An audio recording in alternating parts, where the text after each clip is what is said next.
ever since I was a little child, the Holocaust has been a very central theme. I mean, I was worried as like a 4-year-old boy that Germans were going to come and take me away.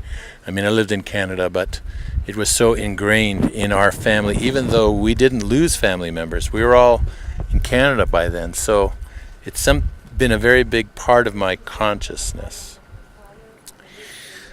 And some of the most moving times coming through this museum has been with German believers, because they just get undone.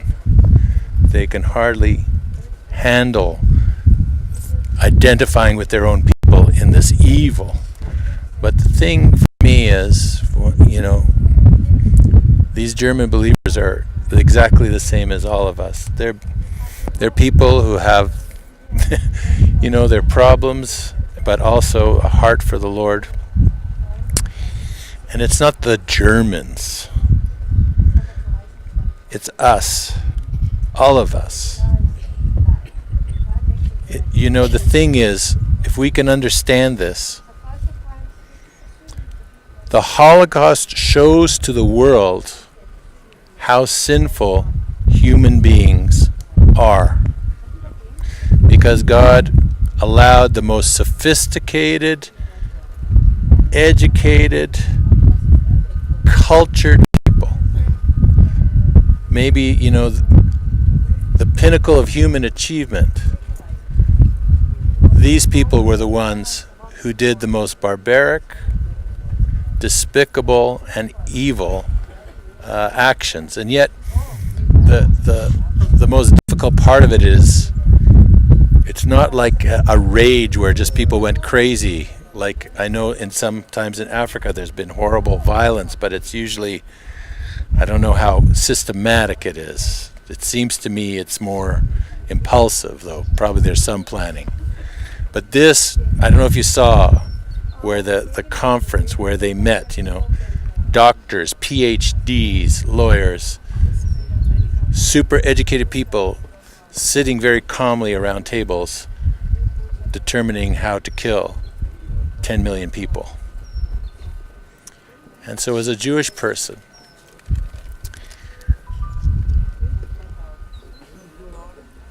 in some ways there's a mystery here for me that the Jewish people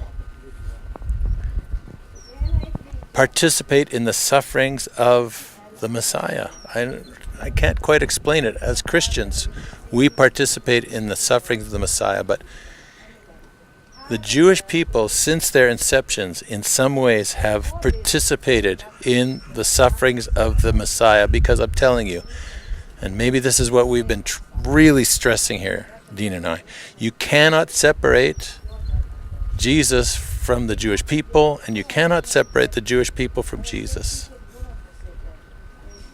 He is their king, and a king embodies a people and represents a people. And a people look to a king as the, their leader, the one who embodies them.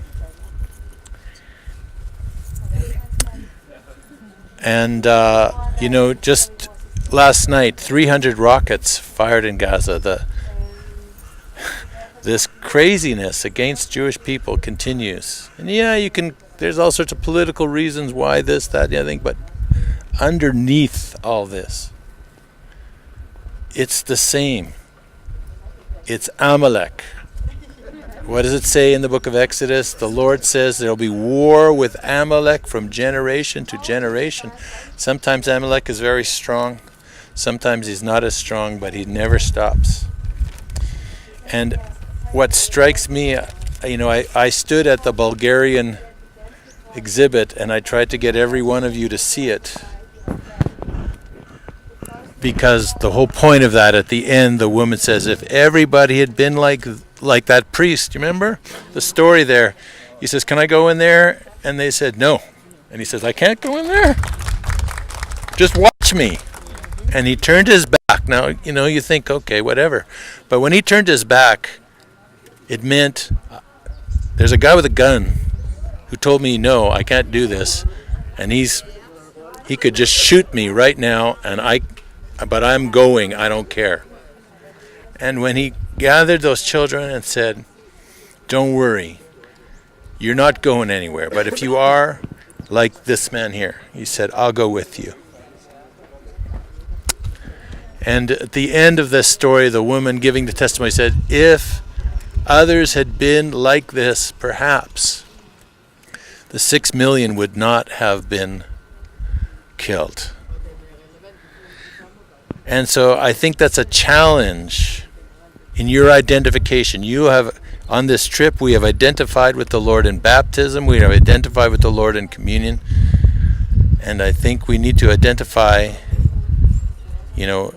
with Him for the sake of His people, in being willing to be, like Immaculate was saying. I think Immaculate's heart is, it's not a pastor somewhere out there who's going to do this. It's you and me. Would we be willing? And we all want to say yes, and I know you do. And and maybe you might have the opportunity to be like this man or Father Kirill and stand in the gap for the Jewish people. But if I could just say one more thing, when I read Psalm 44, my heart as a Jewish man continues to cry out, how long, O Lord? How long, O Lord? But I know the answer is Psalm 45. The King is coming, and the scepter of His kingdom will be righteousness.